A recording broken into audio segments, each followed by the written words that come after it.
Hey guys, we're going to do a little review of what you guys have learned this week. So one thing that we learned is suffixes. So suffixes are letters that come at the end of the word.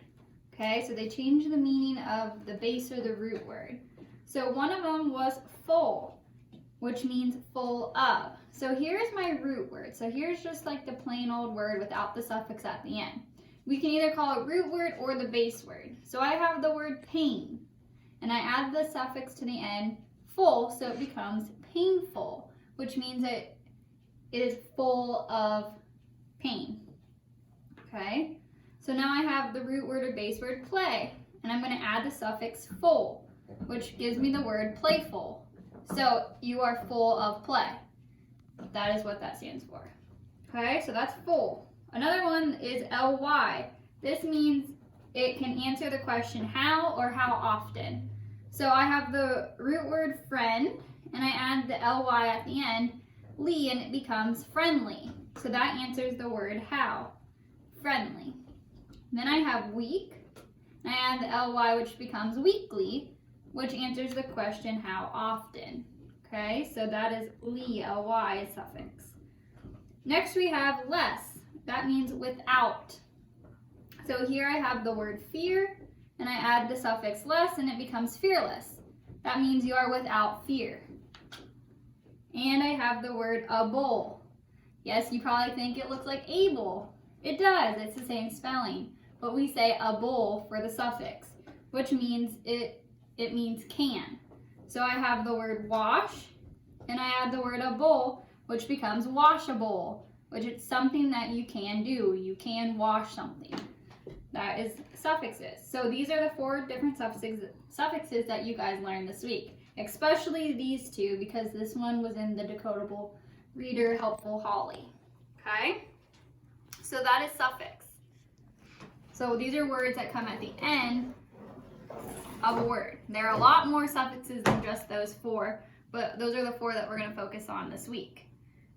Another thing that we focused on is that long O sound, ooh, again, kind of similar to what we did last week. So we're going to just kind of go through some of the words and look at that ooh sound. So everybody make ooh. Good. All right, so here I have the word spoon, spoon. I have the word hoot, zoom, zoom, moon, boot, and room. So that all makes that ooh sound. Okay, that O-O. And you can kind of see it comes in the middle of most words. Okay, so that is the long O sound. Another thing that I want to go over is adjectives. We've been talking about adjectives for a long, long time. So remember, adjectives are describing words. Adjectives describe a noun, so they describe a person, a place, a thing, or an animal. So let's go through here, and we're going to underline the adjective. I'm actually going to call sticks for this. So the first sentence is, where is the red ball? So what is the adjective? Which one is my describing word? Jaden, what is my describing word? If you said red, you are correct.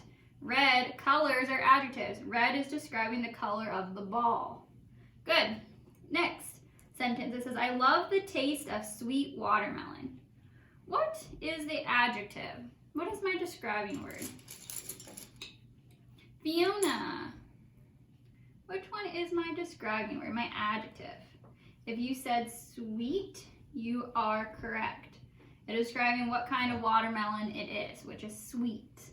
Very good. So those are adjectives. Don't forget, they are describing words. Very good.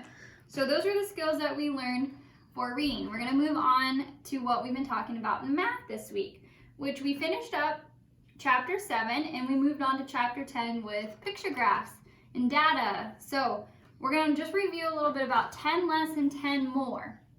We've been talking about 10 less, 10 more when we were back in school in the classroom. So, but let's just review a little bit more because I know it can be kind of tricky to figure out what's 10 less and what 10 more. But let's remember here.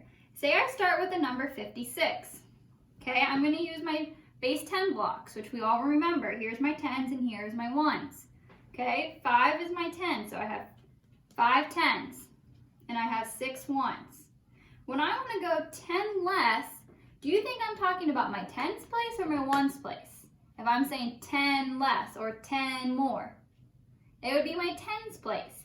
So what we're only looking at is just in the 10s place value, not my 1s. My 1s are going to stay the same. So if I look at my 10s, I have 5. Okay, 1, 2, 3, 4, 5, which we know it equals 50. But I have 5 10s here. And I want to go 10 less. So we know that one of these is 1 10. So I want to do 10 less. So I'm going to take away one of those, which gives me 4. So I went down 10 less. So now I have 1, 2, 3, 4. 4 10s, and my 1s, remember, stays the same because we're just working with 10s. And they stay the same. So it becomes 46. So I went down 10 less. But now if I go back to my 56, and now I want to do 10 more. So now I have to add one more 10. So what if I have 5 10s and I want to add one more, how many is that going to give me? That's going to give me 6. 6 10s. 1, 2, 3, 4, 5, 6. Now I have 6 10s, and remember my 1s are going to stay the same. So I have 6 1s. So if I look at it, that gives me 66. So if I had 66, sorry. And if I had 56 back here, my 10 less was 46, my 10 more was 66. So when I put it in order, 46, 56, 66. Okay? So now, if I look at the number 18, I'm going to start with the number 18. I have 1 10, and I have 8 1s. So I want to do 10 less. So remember, we're looking in the 10s place value. So here, I'm going to take away a 10. Well, once I take away the 10, 1 10, I'm taking 1 away. That leaves me with 0. I do not have any more 10s here. I took away 10 less. But my 8 1s are still going to be there. So 10 less than 18 is 8. Okay? So when I have 18 and I want to do 10 more, I need to add a 10 because I want more. So I'm going to add one more 10, which gives me 2. So now I have 2 10s, and my 8 and my 1 stay the same. So I have 8 1s, which gives me 28. So I have 8, 18, 28. Okay, so 10 less, 10 more. Remember, we used to do this at calendar. Every morning we'd look at the calendar, we'd pick a number, and we would do 10 less, 10 more, 1 less. You guys remember doing that? It's the same thing. Okay, so let's review. Let's do a couple problems. I'm going to pick 6 for this. So here I have the number 33. What is 10 less than 33? Luca, if you said 23, you are correct. What would be 10 more? Addie, I have 23, 33. What would be 10 more? If you said 43, you are correct.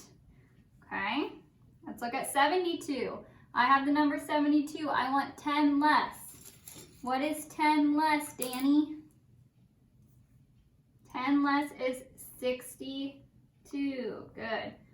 So remember, we're looking at that 10s place. I went down 1 10, which stands for 10 because we're looking at base 10 blocks. Okay, so I have 62, 72, and I want 10 more than 72. What would 10 more be? Lila. 10 more would be 82. Good. Okay, one more problem. I have 58, and I want to do 10 less. What would 10 less be than 58? Jose. 10 less would be 48. Good. So now I want 10 more of 58. What would 10 more be? Emmeline. If you said 68, you are correct. Very good. So I have 48, 58, 68. Okay? So you can see all my 1s place is the same. The only thing that's changing is my 10s place. Okay, so that's 10 less, 10 more. All right, very good. Okay, another thing that we started this week in math is picture graphs. So we're going to go over some picture graphs.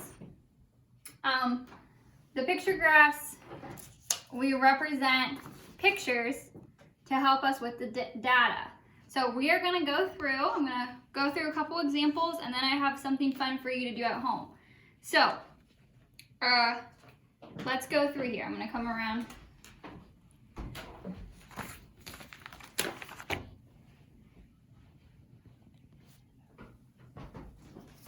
Okay, so here's my picture graph of pets, okay?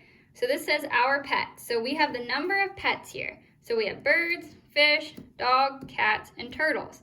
And here's my numbers to represent how many pets there are maybe in the class that students have. So we want to know who has the most dogs or who has the least amount of cats or something like that. So let's look here. You can see each picture represents one animal.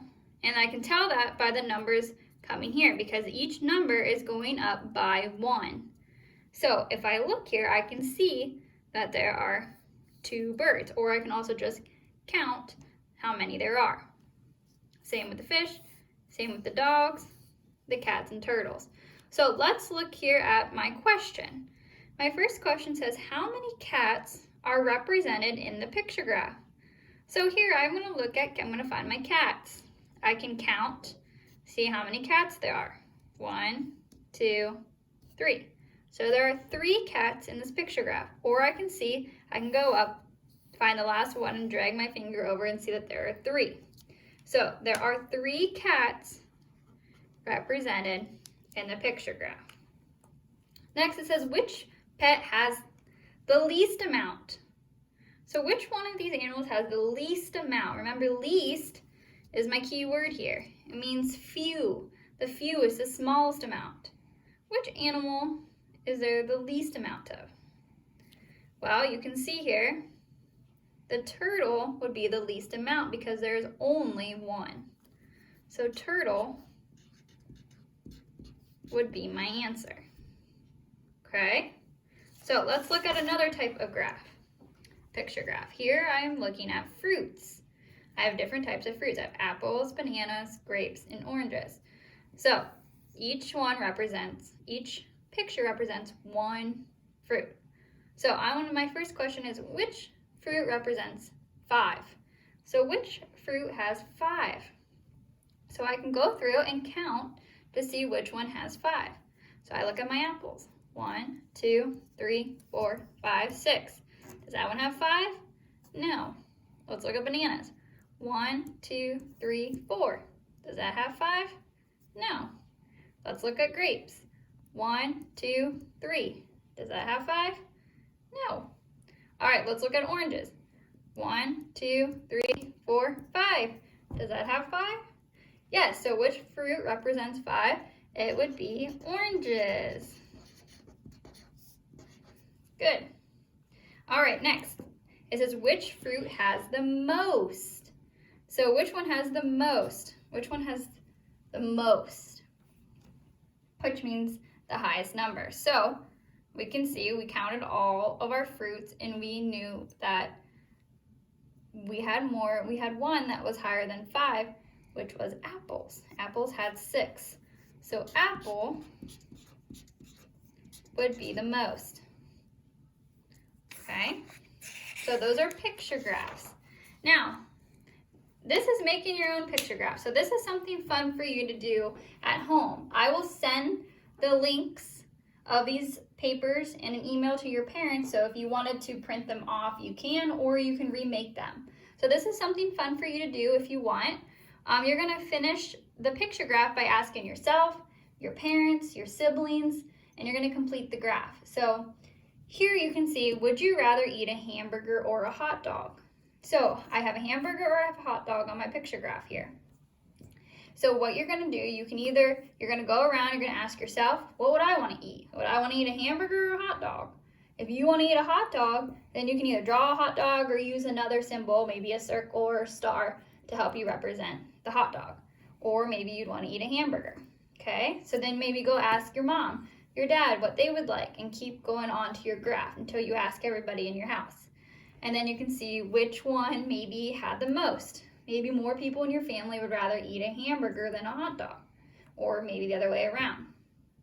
Okay, the next one was, which farm animal would you want as a pet, a pig or a horse? So again, you can go ask yourself, ask your family members, your brothers and sisters, ask them which pet they would want as which animal they would want as a pet. So again, you can either draw pigs or horses, or you can use another symbol to help you draw that. Okay, so once you finish, I want you, if you can, maybe write one question for each graph and answer it. So maybe up here you would say, oh, how many more people would want to eat hot dogs than hamburgers? Okay, or maybe you'd say, which would more people want, hamburgers or hot dogs? Then you would answer the question as well. Same thing with down here. Try to think of two different questions. Okay, one for each. And you can either write at the bottom if you have room, or you can write it on the back. Again, this is just something fun for you to do. So if you want, you can either print this out or you can redraw it. I will send this paper in an email to your parents, so it'll be a little bit easier for you to do. But something fun, I think you guys would enjoy it if you'd like to do it. If you do complete it, I would love, if you can, to send it to me so I can look at all the cool work that you guys figured out from your home. Okay? Also, today is Friday, which means what? It is Flashlight Friday.